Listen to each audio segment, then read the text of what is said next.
আমরা তিস্তায় আপনারা জানেন যে আমরা একটি বৃহৎ প্রকল্প নিয়েছি। ইন্ডিয়া সেখানে ফিনান্স করতে চায়।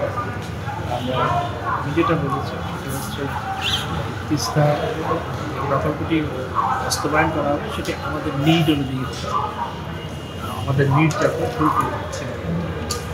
মাননীয় মন্ত্রী প্রধানমন্ত্রীর সঙ্গে সকালে উনি সাক্ষাৎ করেছেন। প্রধানমন্ত্রী যাওয়ার বিষয়টি কি হলো? অবশ্যই মাননীয় প্রধানমন্ত্রী সফল হবে। ভারতে এখন নির্বাচন চলছে, নির্বাচন সরকার গঠন হবে, তারপর না মাননীয় প্রধানমন্ত্রী সফল কখন হবে সেটি। ওনার বেইজিং যেমন এই কথা হচ্ছে, কোনটি আগে হতে পারে, বেইজিং না দিল্লি?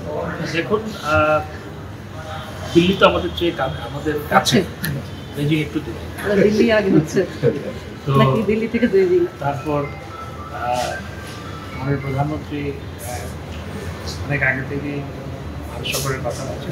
তাদের সেখানে যেহেতু ইলেকশন, সেই ইলেকশন শেষ না হওয়া পর্যন্ত তো কখন সফল হবে সেটি নির্ধার করে যাচ্ছে।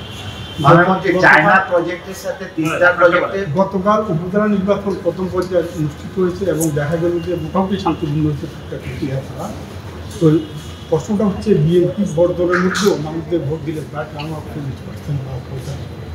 আপনি এটা কীভাবে দেখুন, স্থানীয় সরকার নির্বাচন আমাদের এই রিজিয়নে, ভারতেও স্থানীয় সরকার নির্বাচন হয়, নেপালে হয়, পাকিস্তানে হয়। সেই হিসেবে আমাদের নির্বাচনের সহিংসতা অনেক কম, কিন্তু comparatively compare to other elections, compare to the elections in the reason, আমাদের এখানে সহিংসতা অনেক কম, শান্তিপূর্ণভাবে নির্বাচন অনুষ্ঠিত হয়েছে।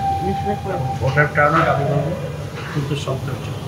এখানে বিএনপি অর্জন করেছে এবং ভোটারদেরকে ভোট কেন্দ্রে যাওয়ার জন্য বারণ করেছে। সেই বারণ তো তাদের প্রার্থীরাও শোনে নেই, তাদের প্রার্থীরাও ইলেকশন করেছে, তাদের প্রার্থীরা যেহেতু ইলেকশন করেছে তাদের ভোটাররাও ভোট দিয়েছে। সুতরাং যেই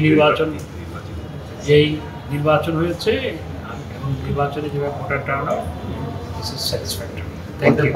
মাননীয় মন্ত্রী, ছোট্ট একটা প্রশ্ন, এই যে তিস্তা প্রকল্পের কথা বলা হচ্ছে সেখানে ভারত টাকা দিতে চাচ্ছে, চায়নারও একটা টাকা দেওয়ার এর আগেও আমরা শুনেছি তারাও আগ্রহী। তা আমরা আসলে কোনটা গ্রহণ করবো সেটা কি আমরা ঠিক করছি কিনা? দেখুন, ভারত যে আমাদেরকে এই ক্ষেত্রে সহায়তা করতে যাচ্ছে সেই বিষয় নিয়ে আজকে আলোচনা।